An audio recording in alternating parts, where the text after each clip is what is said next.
Cowboy found a wounded girl in the canyon, unaware she was an Apache chief's daughter in hiding. Wild West story. Before we dive into the story, don't forget to like the video and tell us in the comments where you're watching from. The storm had passed hours ago, but the canyon still carried the scent of rain and the sound of water slipping down from the higher rocks. Cole Brannock guided his horse slow along the narrow trail, the animal's hooves pressing mud into the stone, his own shoulders heavy under the damp weight of his old cavalry coat. He hadn't meant to ride this far out. There was no cattle to check, no reason for a man to be wandering the canyons after a storm, but solitude had driven him the way it always did. Better to be out here, where silence was thick and the ghosts of his house couldn't reach him. But he stopped when he saw the scrap of color against the rocks below. At first he thought it was nothing but torn cloth carried by the wind, maybe caught on a branch, but then the shape shifted ever so slightly. He squinted, slid down from the saddle, and walked closer. The storm had carved new rivulets into the earth, washed debris into dark corners, and there, half buried by wet gravel and broken limbs, lay a woman. Her dress was torn, beads still clinging to some of the strips, feathers muddied and broken. Skin the color of burnished bronze showed through where fabric had split, streaked with blood and dirt. Her long black hair was tangled, plastered to her cheek. For a moment he thought she was dead. Her lips were so pale, her chest still, but then her body trembled with the faintest breath. Cole stood still, his jaw tight, rifle shifting in his hand as he fought the old urge to turn away. He had buried enough. 2 graves behind his cabin were proof of what happened when a man thought he could save someone. His wife's face had gone slack in the fever. His boy had coughed until he couldn't anymore, and Cole had learned then that digging was all he was good for. But he stayed there longer than he meant to, staring down at the broken body of a stranger. "Damn it," he muttered, the first sound he'd spoken all day. He slid the rifle onto his back and crouched beside her. Up close, he saw the cuts on her arms from the rocks, the swelling along her ankle, the way her chest rose shallow, like each breath was a fight. Her dress had once been carefully made, stitched with colored thread, beads glinting faintly even under the mud. This was no ragged runaway, though she might have been running from something. Her eyes opened briefly as he touched her shoulder. Dark eyes, sharp even in pain, fixed on him with something between fear and defiance. She tried to speak, but nothing came, only a rasp that made her wince. "Easy," he said, his voice rough from disuse. "You're not going to die here." She blinked once, slow, as if she didn't believe him. Then her eyes slid shut again. Cole eased his arms under her, lifting her carefully. She was light, but carried the dead weight of someone who had nothing left. His horse shifted when he carried her near, snorting at the scent of blood, but he hushed the animal and set her gently across the saddle. Her head lolled against the leather, her hair falling over the stirrup. He tightened the reins, made sure she wouldn't slide, then mounted behind her, keeping her steady with one arm as he turned toward home. The canyon trail was narrow and slick from rain, every step of the horse measured, but Cole's mind was elsewhere. He remembered the fever nights, the way he'd carried his boy out into the cool air hoping it would ease his lungs, the way he'd begged God though he hadn't prayed since the war. He remembered lowering his wife into the ground, his hands blistered from digging through frozen dirt. He had sworn not to carry anyone else, not to let the weight of another life fall on him. Yet here he was, her body leaning into his chest with each sway of the horse, the ride back stretched long. The storm had left the land washed clean, but the air still smelled of wet earth and sage. Shadows thickened as the sun bled out behind the hills. She stirred once, a small sound breaking from her throat, but did not wake. Her skin was cold against his hand, where he steadied her, colder than he liked. He urged the horse faster, but by the time his cabin came into sight, the lantern light flickering in the single window, Cole's jaw ached from being clenched. He carried her down again, boots sinking in the mud, and pushed the door open with his shoulder. The cabin smelled of wood smoke and old leather, of the stew he had eaten alone the night before. He laid her carefully on the narrow bed, the one he hadn't used since the graves were dug. For a moment, he just stood over her, chest heaving, unsure why he had brought her here at all. But when her breath caught, shallow and uneven, he pulled off his coat, hung it on the peg by the door, and fetched water from the basin. He tore an old rag into strips, cleaned the blood from her skin, his hands steady even as his thoughts tangled. When he was done, she lay still, her face calmer though her eyes stayed closed. The fire crackled in the stove. Cole sat at the table, his back to her, and rubbed his hands over his stubbled face. He told himself it was only for the night, that come morning he'd decide what to do. But deep down, he knew he'd already decided. The night settled heavy around the cabin, wind rattling the shutters and the smell of damp earth clinging to the air. Cole Brannick sat at the table long after he should have been asleep, watching the fire through the iron grate of the stove. Behind him, the woman lay stretched on the bed, her breaths uneven but steady enough to let him know she still clung to life. He had cleaned the worst of her cuts, bound her ankle as best he could, but the questions pressed on him harder than the work itself. Who was she? How had she come to be broken in that canyon? Was someone searching for her even now? The fire popped, and he looked back at her. The blanket barely covered her frame, and for a moment he thought to adjust it, but he stopped himself. He had not touched another woman since his wife, and even now the act felt like trespassing. Yet he could not ignore the beadwork and feathers stitched into her torn dress. He had seen enough Apache craft in his time to know what it meant, though he kept that thought silent, telling himself there was no need to stir up more trouble than he already had. At some point, the exhaustion pulled him under. He dozed in his chair, boots still on, rifle leaning against the table leg. It was not rest so much as escape, shallow and broken. When the faintest groan from the bed woke him again, gray dawn had already pushed at the edges of the window. He turned, saw her eyes open at last, dark and wary under the tangle of hair. She tried to sit up, but pain took her quickly, and she fell back with a sharp breath. Cole stood, crossed the small space, and poured water from the pitcher into a tin cup. He held out to her, but she only stared, not moving. "It's water," he said, his voice rough with sleep. Nothing more. Her gaze didn't leave his face, sharp like she was measuring what kind of man he was. At last she lifted a hand, small, scraped, trembling, and took the cup. She drank slow, every swallow careful, then handed it back without thanks. "You'll need food," he said. He took a strip of dried venison from the shelf, set it on a plate, and slid it onto the table beside her. She did not touch it, only watched him. He understood. Trust wasn't given easily. Not here. He returned to his chair, sat across from her, and spoke plain. "You're safe for now. Storm's past. I won't be asking questions tonight." Her lips parted as if she might speak, but no sound came, only a faint rasp that ended in a wince. She pressed her fingers to her throat and turned her face away. Cole leaned back, exhaling slow. He remembered the fever robbing his boy of breath, remembered the sound of a throat closing tight in the dark. But this woman wasn't dying, not yet.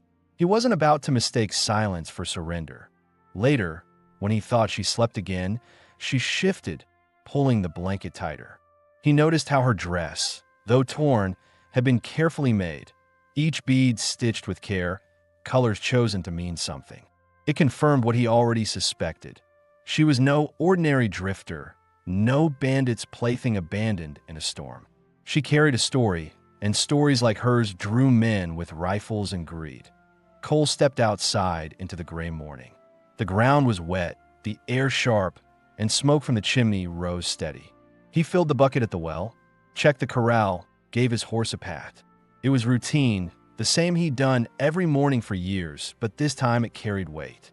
Inside his cabin, someone else breathed, someone who could not simply be ignored. When he came back in, she was awake again, eyes following him as he set the bucket down.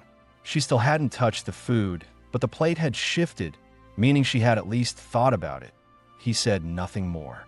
He took his knife, set himself to mending the strap on his saddle, his movements slow and deliberate. She watched him the way a trapped animal watches the hand near the snare. Waiting, ready to flinch, at T-length she whispered, voice hoarse, but clear enough to reach him. "Why?" He looked up from the strap. "Why what?" Why bring me here? The question hung in the room like smoke. Cole stared at her, jaw tightening. He thought of the graves outside, the vows he had made not to care, not to carry weight that would crush him again. But he only said, "Couldn't leave you there." She studied him a long time, then lowered her eyes. That was all. No thanks, no trust given, but no more questions either. Cole finished his repair, set the knife aside, and went to check her bandages once more. His fingers brushed against her arm as he adjusted the cloth, and she stiffened. He withdrew quickly, respectful of the space she guarded, but not before noticing the strength in her despite her injuries. The day moved slow. He cooked beans on the stove, left a portion for her, and worked outside on the woodpile. Each time he came back in, she was sitting a little straighter, watching the fire, silent but alert. When she finally picked up the food and ate in small bites, he pretended not to notice. It was her choice, and he would not crowd her. By nightfall, the cabin felt changed. There were two breaths inside instead of one, two silences overlapping. Cole didn't ask who she was, and she didn't offer. But as he lay down on the floor near the stove, his rifle within reach, he knew the questions would come soon, from himself, from her, and maybe from men outside who were already looking. He stared at the low rafters until sleep pulled him under, and the last thought he had was that he had already broken his vow. He hadn't left her in that canyon, and now she was here, and nothing about his life was going to remain untouched. The third day broke with pale light sliding across the hills and spilling through the single window of the cabin. Cole Brannick rose before dawn as he always did, shoulders stiff from another night spent on the floor near the stove, rifle propped close at hand. He moved quiet so as not to wake her, though he knew she had hardly slept. He'd heard her shifting in the bed, the faint sound of her breath uneven, the blanket pulling taut as if she fought to stay small in a space that wasn't hers. Outside, the air was sharp, carrying the smell of wet earth still heavy from the storm. Cole hauled water from the well, split a short stack of kindling, and fed the horse, the routine grounding him against the strangeness of what waited inside. When he stepped back into the cabin, the fire had caught, and the place smelled faintly of smoke and damp wood. The woman, he still didn't know her name, was sitting upright against the wall, her dark hair falling loose over her shoulders. She wasn't fragile now, not like when he'd first carried her from the canyon. Her eyes followed him with a steadiness that made him pause. "You're awake early," he said, voice low. She didn't answer, only watched as he poured water into the basin and washed his hands. The silence between them was heavy, but it was no longer the silence of strangers. It was something different, edged with questions neither had yet asked. Cole set beans to boil on the stove, tore a piece of the bread he'd baked days earlier. He placed half on a plate and set it at the small table, the chair drawn close. Then, after a pause, he set another plate opposite. For years, that table had known only one plate, one chair occupied, the other empty like the graves outside. Now there were two, and he felt it deep in his chest, though he said nothing. She hesitated before moving, every shift of her body careful because of her ankle. He almost rose to help her, but stopped, sensing she wouldn't accept it. She reached the table on her own, lowering herself slowly, her dress still torn at the edges where his rough stitches had pulled it together. The beadwork caught the light as she leaned forward, and he noticed again what it meant. She wasn't just some lost wanderer, but he held his tongue. She picked up a piece of bread, broke it, and placed half on his plate before eating her share. The gesture was small, yet caught him off guard. He had given her food because it was what a man did when someone was starving. She gave part back, not out of need, but out of choice. He nodded once, not smiling, but the lines around his eyes softened.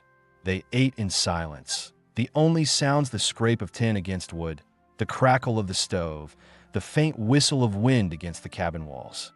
Her gaze flicked to him more than once, measuring, cautious, as if searching for the reason he hadn't turned her away.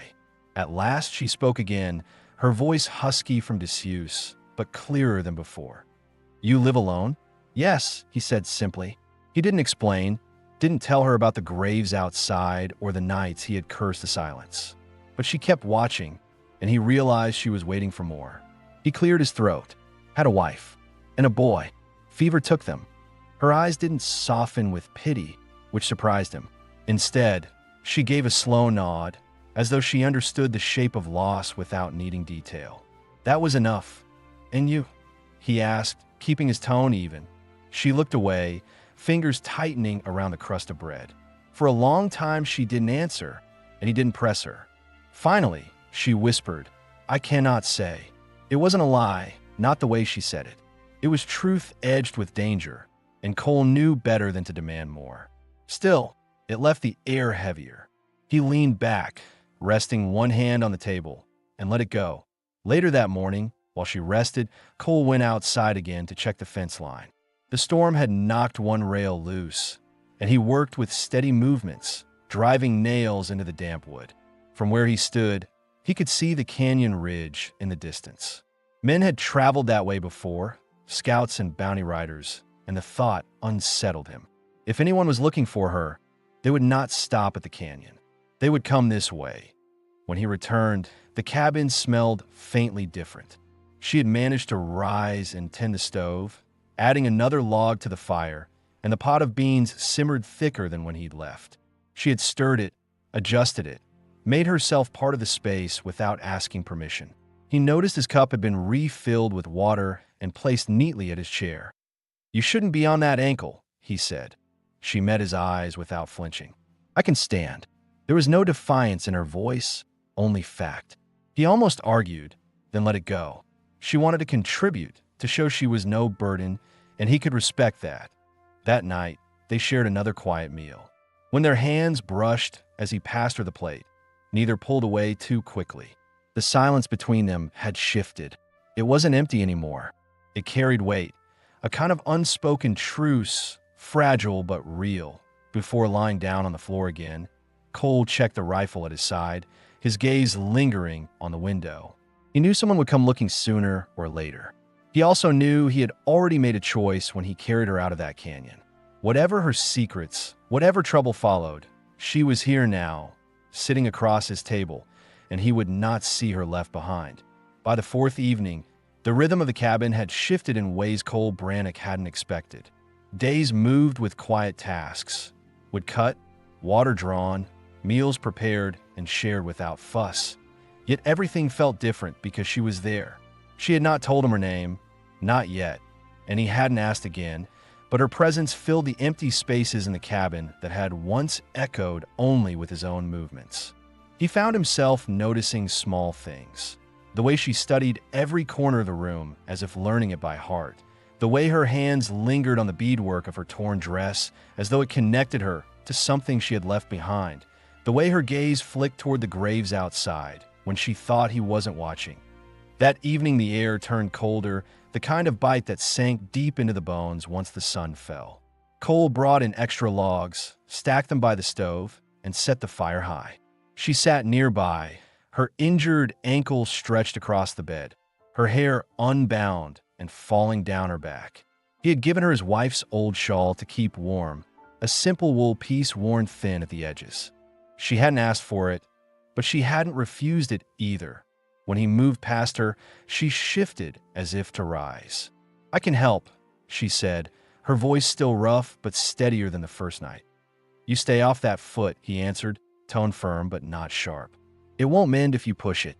Her jaw tightened, pride sparking in her eyes, but she sank back down. He noticed how the firelight caught on the curve of her cheek, the shine of her hair, and he forced himself to turn away, busying his hands with the axe blade he had been sharpening. The silence stretched. It was not hostile, but it carried questions both knew were coming. She broke it first. Those graves outside, wife and child. He stopped working the blade, eyes fixed on the metal. Yes. She didn't speak right away, and when she did, her words were soft. The way you look at them, it is not only grief. It is guilt. Cole's chest tightened. Few dared to speak that plain, and fewer still were right. He set the blade aside, rubbed a hand across his jaw. "I should have done more. Should have seen the fever coming sooner, gone for medicine sooner. But the truth is, there's things a man can't fight. Doesn't stop me from wishing I had." She listened without shifting, her gaze steady. No comfort, no hollow words, only listening, which somehow eased him more than pity ever could. When the silence returned, it was lighter. He glanced at her, saw her fingers working the edge of the shawl, twisting the fringe. "You haven't told me who you are," he said. Her eyes flicked to him, then away. "If I say, you will send me out." His jaw hardened. "I carried you from that canyon. Doesn't matter whose daughter you are. You're here." She studied him long then, as if weighing the truth of his words. Finally, she whispered, "My name is Nea." It was the first time he heard it, and it landed heavy, a gift given carefully. She didn't add more, but the beadwork of her dress and the guarded way she spoke told him enough. She was no outcast drifter. She belonged to people, important people, and men would be looking. The fire snapped, filling the space between them. Cole shifted to the bench near the stove, sitting across from her. They held each other's eyes longer than before, until the heat of the fire and the closeness made him look down at his hands. Later, when she tried to stand, testing her ankle, she faltered.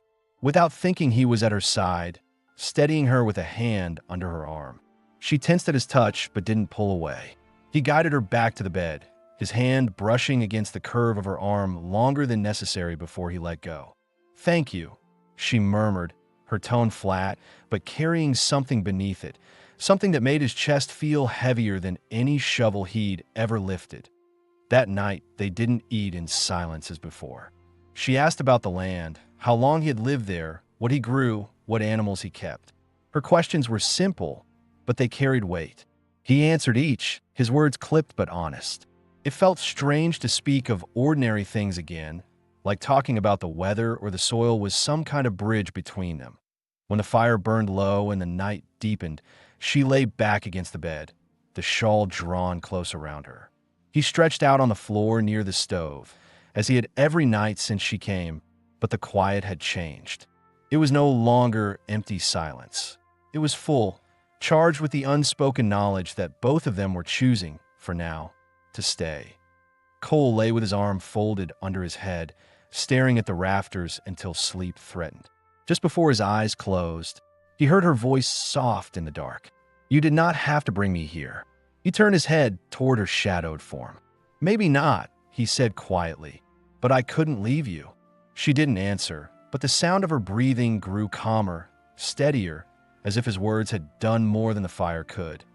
Outside, the wind rattled the shutters again, but inside the cabin the silence held, no longer cold but warm with something that neither had the strength or the need to name just yet.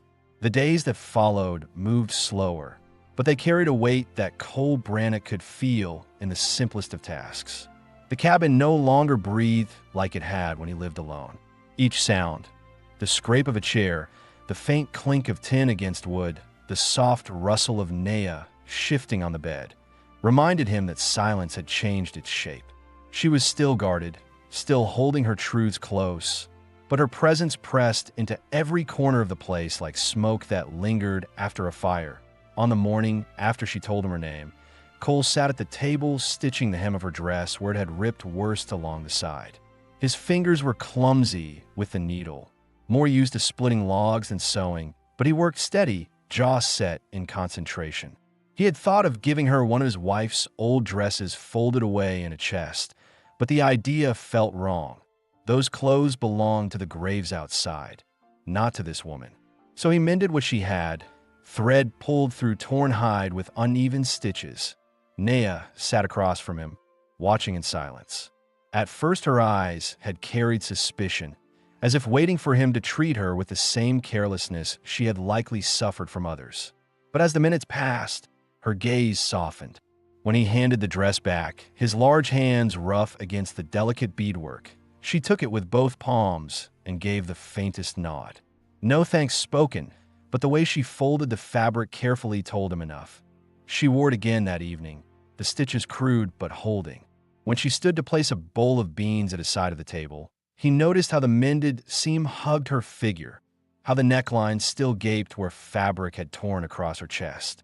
He forced his eyes away, focusing instead on the steam rising from the food. But when their fingers brushed as she set down the bowl, neither moved too quickly, and that pause spoke louder than words. She had begun to move about the cabin more now, despite his warnings. Her ankle was healing, though she limped when she walked, leaning against the wall at times. Still, she insisted on doing small things, refilling his cup with water before he asked, tending the fire, smoothing the blanket on the bed. It was not much, but it made the cabin feel alive in a way it had not since before the fever years. Cole, in turn, found himself making quiet offerings. He repaired the chair she favored, tightening the legs so it no longer wobbled. He whittled a new handle for the wooden spoon after the old one cracked. He split more wood than usual, stacking it high against the wall outside, as if building a barrier strong enough to keep out more than just the cold tea night. They lingered longer at the table after meals. She asked few questions, but when she did, they cut through his silence. "Why stay here, so far from town?" she asked one night, her voice low as the fire cast shadows across her face. "Because town's full of men who take what ain't theirs," he said plainly. "Out here, a man's sins are his own." She seemed to consider that, then gave a small nod, as if she understood. He wondered what sin she carried that had driven her into the canyon, but he didn't ask. He knew in time the truth would show itself. One evening, as he passed her a cup of water, his knuckles brushed against hers. This time she didn't pull back. Her hand lingered, warm against his calloused skin, her dark eyes holding his across the flicker of firelight. It lasted only a breath before she drew back, but the moment hung heavy, a thread stretched taut between them. That night, lying on the floor near the stove, Cole found himself staring at the rafters longer than usual. He thought of the way her voice sounded when she spoke his silence back to him, the way her presence had shifted the air in the cabin. He thought of her name, Naya, rolling in his mind like a secret he wasn't sure he had the right to keep. The questions the listeners might ask had their answers now. She was no nameless stranger. Her name was spoken. Her dress had meaning, tied to her people, and though he hadn't forced the truth of her lineage, his actions showed he already suspected. She was not a burden kept in the bed. She had begun to move, to claim the space with quiet dignity. When dawn came, Cole rose before her, pulling on his boots and stepping outside into the crisp air. He looked back at the cabin, smoke curling from the chimney, and realized he no longer saw it as just a shelter for one man. It was becoming something else, something he hadn't thought possible again. And when he stepped back in and saw her standing by the fire, hair loose, holding the mended dress close to her body as if it gave her strength, he understood. The choice he made in that canyon was no passing act of mercy. It was the start of something that would not be undone. By the sixth day, the air around the cabin felt heavier, though nothing had changed in plain sight. The chores carried on as always. Water fetched from the well, would split, meals boiled slow on the stove, but Cole Brannick felt a pressure he couldn't quite name. He had lived too long on the edges of men and their dealings not to know when trouble circled near. Naya sensed it too. She moved more confidently now, her ankle stronger, though still tender when she walked. She had begun to step outside in the mornings, standing in the pale light with the shawl wrapped around her shoulders. She didn't wander far, only to the well or to the small patch of earth where the graves lay, her eyes tracing the wooden markers with something close to reverence.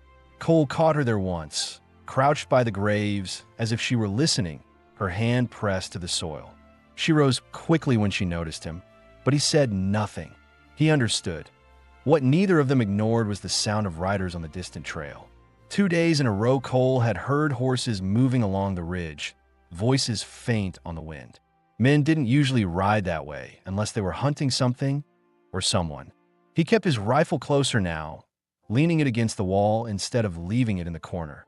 That evening, after they finished their meal, Naya finally asked the question that had been waiting between them. "Do you think they're looking for me?"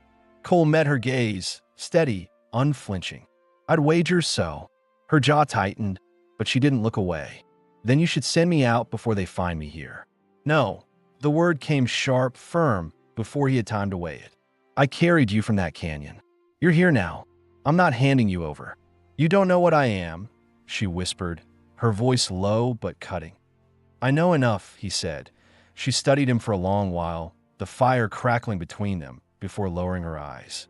He could see the conflict in her, The urge to protect him by leaving, the fear of what would happen if she did. But she didn't press him again. The cabin felt different that night. Cole worked his hands against the wood handle of his knife, sharpening it slow, every scrape echoing against the quiet. Naya sat across from him, sewing the rough stitches of her dress tighter, her fingers steady though her shoulders were taut. They didn't speak much, but the silence was heavy with decisions neither had voiced yet. Later, when Cole stepped outside, the sky was dark and clear, the stars sharp against the black. He scanned the ridge, his hand on the rifle slung across his back. In the stillness, he heard it again, hoofbeats faint, then gone. He stood there long, until the cold bit at his skin, then returned inside. Naya was awake still, sitting by the fire. Her hair fell loose over her shoulders, the firelight painting her face in flickering gold. She looked at him not with fear, but with something like defiance, as if daring the world outside to try and claim her again. "You should sleep," he said quietly. She shook her head. "I do not sleep well when I know men are near." He understood that too. He lowered himself onto the floor near the stove, stretching out, but keeping his rifle within reach. The flames crackled low, throwing long shadows across the wall. As he lay there, he thought about the questions the silence had left unanswered. Why she was hunted, what her people meant to her, what danger her presence might bring to his cabin. Yet he found himself less concerned with answers than with the simple fact that she was here, under his roof, alive because he had chosen not to leave her. And as his eyes drifted shut, the last sound he heard was her quiet voice, almost a whisper to herself, but meant for him too. "You should not risk yourself for me." He didn't answer, but the set of his jaw and the dim firelight carried the truth. The risk had already been taken, and he would not take it back. The morning after the sound of riders on the ridge, the cabin was quiet in a different way, a quiet that carried weight. Cole Brannock rose early as always, pulled on his boots, and stepped outside into the sharp air. The sky was pale blue, the ground still damp from the last storm, and the smoke of his breath drifted like a warning in the cold. He circled the cabin slow, scanning the tree line, the hills, the fence line he had hammered back together only days ago. Nothing moved but the wind across the brush, but the unease settled deeper into him. He had seen enough ambushes in his life to know men could wait as long as it took. When he came back inside, Naya was sitting at the table, her shawl pulled tight, her dark hair falling down her back. She had set water in his cup already, steam rising faintly, though he hadn't asked. Her ankle was stronger now. She stood on it with less hesitation, but he noticed she still shifted her weight carefully when she walked. She looked at him when he entered, her gaze steady in a way it hadn't been in the first days. "You heard them again?" she asked. He nodded, set his rifle against the wall near the door. "Close enough." Her hands tightened on the edge of the shawl. "They will not stop." "Let them try," he said simply, his voice flat but carrying more than the words themselves. They ate together in silence, beans thick in the pot and bread gone hard at the edges, but something hung between them heavier than food. She studied him in the firelight, her eyes tracing the lines of his face, the wear in his hands. Finally she spoke, her voice rough but clearer than before. "You carry ghosts with you, not just the ones in the graves outside." Cole looked up, the spoon pausing in his hand. He hadn't spoken of the war to her, hadn't told her the nights he still woke to the echo of cannon fire and the sight of men torn apart in fields he wished he'd never seen. He swallowed, set the spoon down slow. "War leaves marks," he said. "Some you can see, some you can't." She didn't flinch at the words. Instead, she rose carefully and crossed to where he sat. He tensed as she reached out, her fingers brushing the old scar on his forearm, the one left by shrapnel years ago. Her touch was light, steady, lingering longer than it needed to.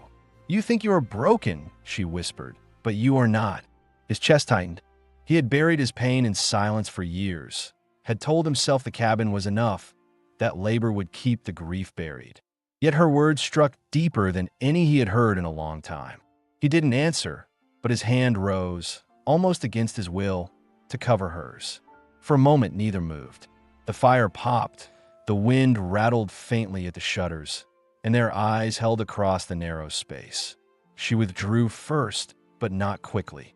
When she returned to her chair, she carried herself differently, less like someone hiding, more like someone choosing to remain.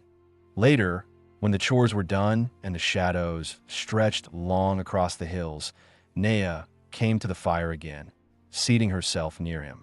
She threaded a piece of sinew through the beads that had fallen from her dress during the storm, her hands steady though her eyes seemed far away.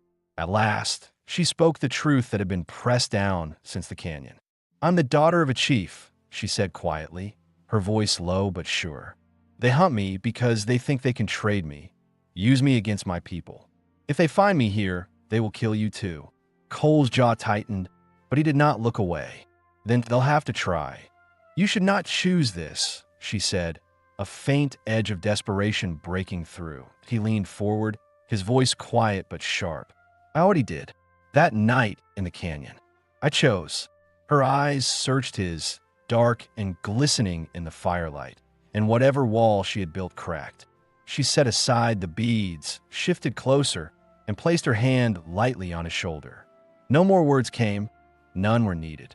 The silence between them had turned into something else, not empty, not heavy, but full. When her head leaned against his arm, he did not move away. His hand found hers where it rested in her lap, their fingers curling together slow, deliberate, no rush in the gesture. It was a confession without words, the kind that needed no speeches, no promises. The choice had already been made.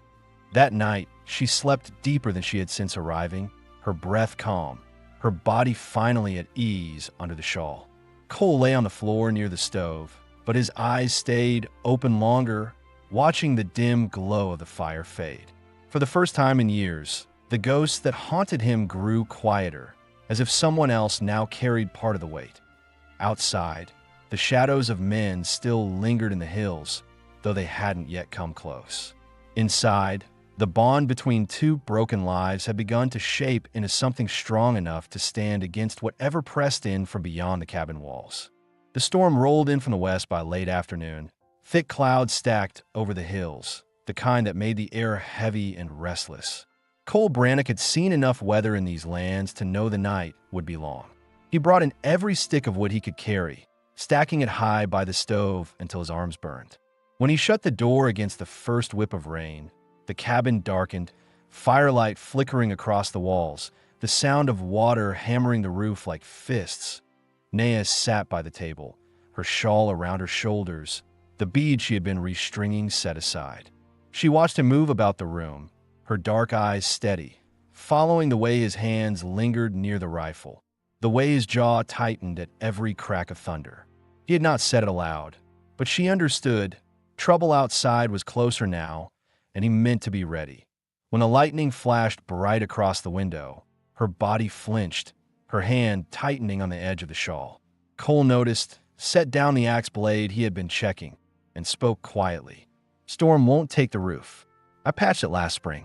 She glanced at him, a faint crease at her brow. "It is not the storm I fear."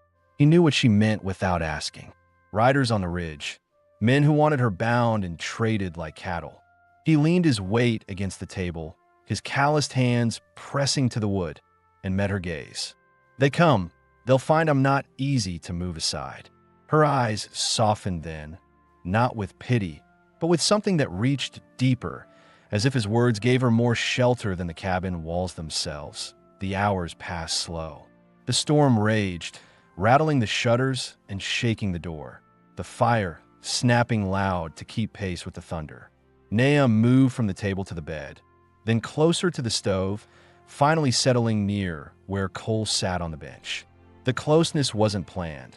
It simply happened, the cabin shrinking around them as the storm pressed in. When she shivered, he reached for another blanket, draped it across her shoulders. His hand brushed her arm, lingered for a breath too long before pulling away. She looked at him then, her face lit by the fire, her lips parted as if to speak, but no words came. Cole shifted, restless. He'd spent years burying touch, years avoiding the ache of what it meant to hold someone and then lose them. Yet her presence stirred all that he thought had been buried with the graves outside. He forced his eyes back to the fire, but he felt her watching him. Tea last, she whispered, her voice low, carried almost as if it was part of the storm. Why do you stay near me when you could have sent me away? He turned to her, his eyes shadowed by the firelight. Because I've buried enough. Because leaving you in that canyon would have been the same as digging another grave with my own hands. The silence that followed was heavy, but not cold. She shifted closer, so near now that the warmth of her shoulder brushed his arm. Another flash of lightning lit the cabin, her face clear in the moment before darkness swallowed it again. Her hand moved then, slow and careful, resting lightly on his. He didn't draw back. His rough fingers turned, curling over hers, and their eyes locked across the glow of the fire.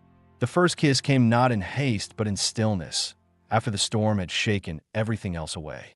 She leaned toward him, her lips brushing his, hesitant at first, then certain when he didn't pull away.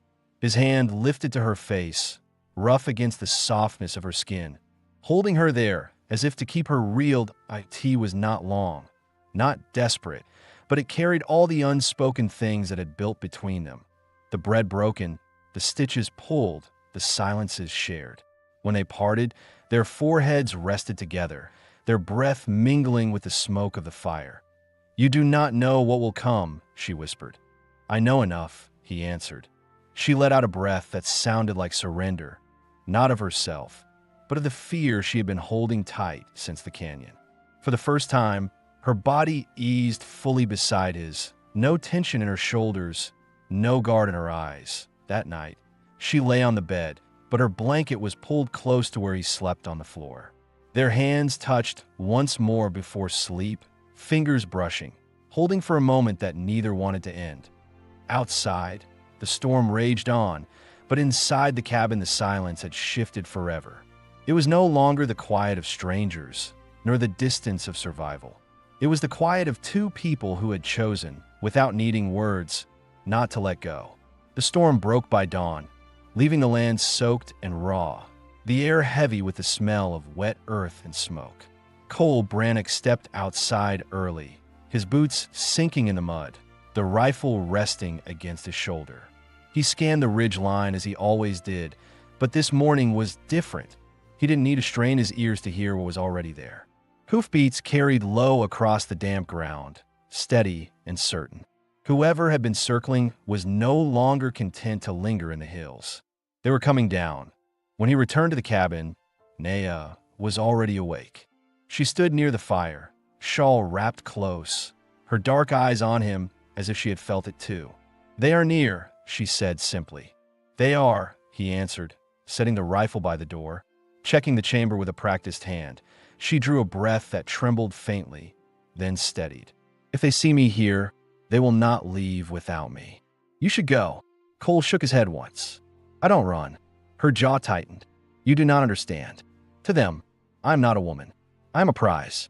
A chief's daughter means power, and they will trade my blood for their gain. If you stand with me, they will kill you. I understand more than you think. He met her gaze, firm and unyielding. I buried my wife and boy in this dirt, and I stayed. You think I'd hand you over now, after carrying you out of that canyon? I told you before I chose. The fire snapped in the stove, filling the silence. Naya's lips parted as though she wanted to argue, but the fight drained from her shoulders. She stepped closer, her hand brushing his arm. Then you must be ready. By mid-morning, the riders appeared at the edge of the clearing. For men on horseback, mud splattered up their boots, rifles slung across their shoulders. Cole stood in the doorway, rifle in hand, his frame filling the gap. The men halted a short distance away, their leader, a broad man with a scar down his cheek, calling out, We're looking for an Apache girl. Dark hair, young, wounded. Heard she came this way. His voice carried over the wet ground, smooth but sharp. Cole's jaw worked as he kept the rifle steady. Ain't no one here but me. The man smirked, spitting into the mud. Funny, tracks say otherwise. We can look for ourselves, or you can hand her over now and save trouble. Behind him, Naya stood still, hidden from view but close enough to hear every word. Her hand gripped the shawl tight, her breath sharp in her chest. She knew this moment would come, but fear didn't rule her face. Only the hard truth of what these men meant to do. Cole shifted his stance, voice low but carrying across the clearing. "No one here but me," he repeated, firmer now. "And no one crossing this line." The scarred man's grin slipped. He nodded to one of his men, who dismounted and stepped closer, mud sucking at his boots. "We'll see about that." Cole raised the rifle, the click of the hammer loud in the damp air. "One more step and you'll see what you don't want." The man froze, eyes narrowing. The standoff stretched, tension sharp as a blade. Then thunder cracked. Not from a storm, but from Cole's rifle as he fired a shot into the mud at the rider's feet. The horse reared, the man stumbled back, and the others pulled their reins tight, hands twitching toward their weapons. "Go," Cole barked, his voice harder than stone. "Tell whoever sent you she ain't here. And if you come again, you won't ride back." For a long moment, it seemed they might test him for against one, greed pushing harder than sense. But then the scarred leader cursed, spit again, and pulled his horse around. "Ain't worth it," he muttered. The others followed, slow at first, then faster as they turned back toward the ridge. Cole watched until the last hoofbeat faded into the distance, the rifle steady in his hands. Only when the clearing was empty did he lower it, his chest tight, breath heavy though he had hardly moved. Inside, Naya stood in the doorway, her eyes wide, but not from fear. Something else had taken its place. She stepped closer, her hand lifting to his face, her fingers brushing the line of his jaw. "You risked everything," she whispered. He met her gaze, his own voice low. "I told you, don't bury another." For a moment, the weight of the danger pressed on them both.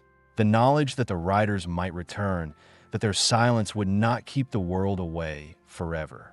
Yet in the firelight of her eyes, Cole saw something more than fear. He saw choice.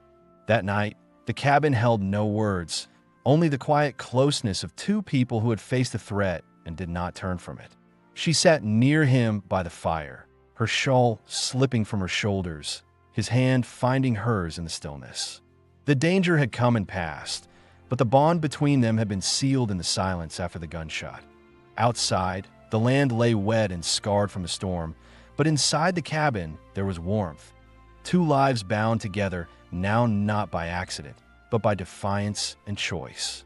The morning after the riders left, the land lay quiet, the kind of quiet that came after storms and standoffs alike. Mist clung low over the clearing, the ground still soft underfoot. Cole Brannock stood outside with his rifle slung across his back, eyes scanning the ridge until he was certain no one lingered there. The men had been sent to take her, and though they had ridden off, he knew well enough that fear didn't vanish so easily.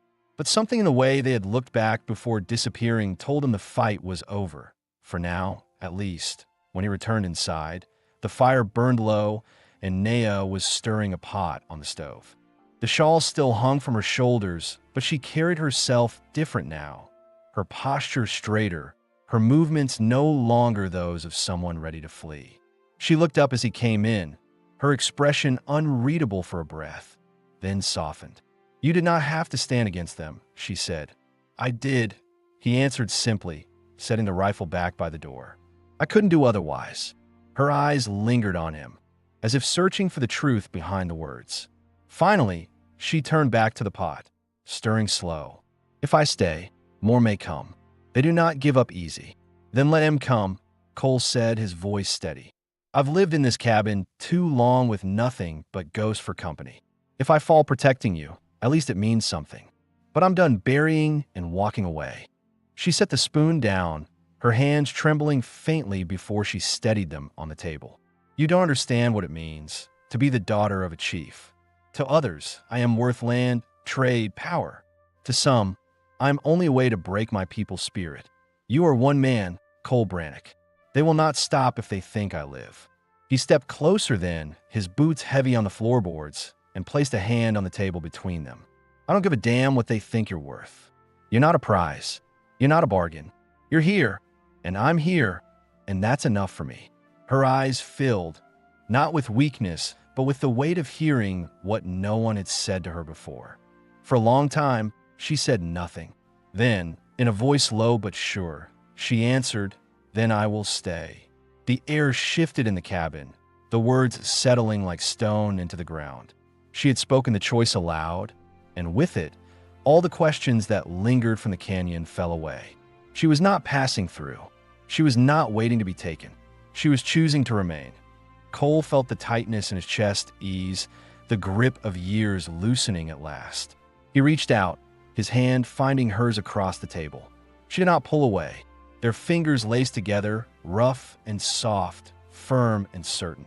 That day they worked side by side. Cole mended the frame of the second room, long left half-finished since before the graves. His hammering echoed across the clearing, a sound not of mourning but of building. Naya swept the cabin floor, set food to cook, and hung the mended dress near the fire to dry after washing it. Each act was small, but together they spoke louder than any words. They were making a life, not hiding from one-by evening. The cabin had changed. The walls seemed to breathe easier, the silence fuller but no longer empty. They sat together by the fire, closer now, shoulders brushing, her head leaning lightly against him. Outside, the land was still damp, but the air had cleared, the ridge quiet. When Cole kissed her again, it was not born of storm or fear but of choice, slow and sure in the calm of the night. She returned it with no hesitation, her hand resting at his chest, feeling the heartbeat that had carried him through war, grief, and years of silence. They parted only to breathe, their foreheads resting together, their eyes closed as if the moment itself was enough. "No more running," she whispered. "No more," he answered. The fire burned low, but the warmth between them was steady, unshaken. Outside, the graves stood in the clearing, no longer markers of what he had lost, but of what he had chosen to keep alive: dignity, memory, and the will to stay. He would tend them, as always, but he would no longer stand alone beside them. When dawn came again, Cole stepped outside with Naya at his side. The mist lifted, sunlight breaking over the ridge, and for the first time in years, he did not look for riders or storms first. He looked at her. She met his gaze, her dark hair stirring in the wind, her presence strong and certain. Whatever came tomorrow, it no longer mattered. The choice had been made. Two lives broken by loss had bound themselves together not through rescue, not through chance, but through staying. And in the quiet of that morning, with the cabin behind them and the wide land stretching ahead, Cole Brannick and Naya began a new life. Not haunted, not hunted, but whole.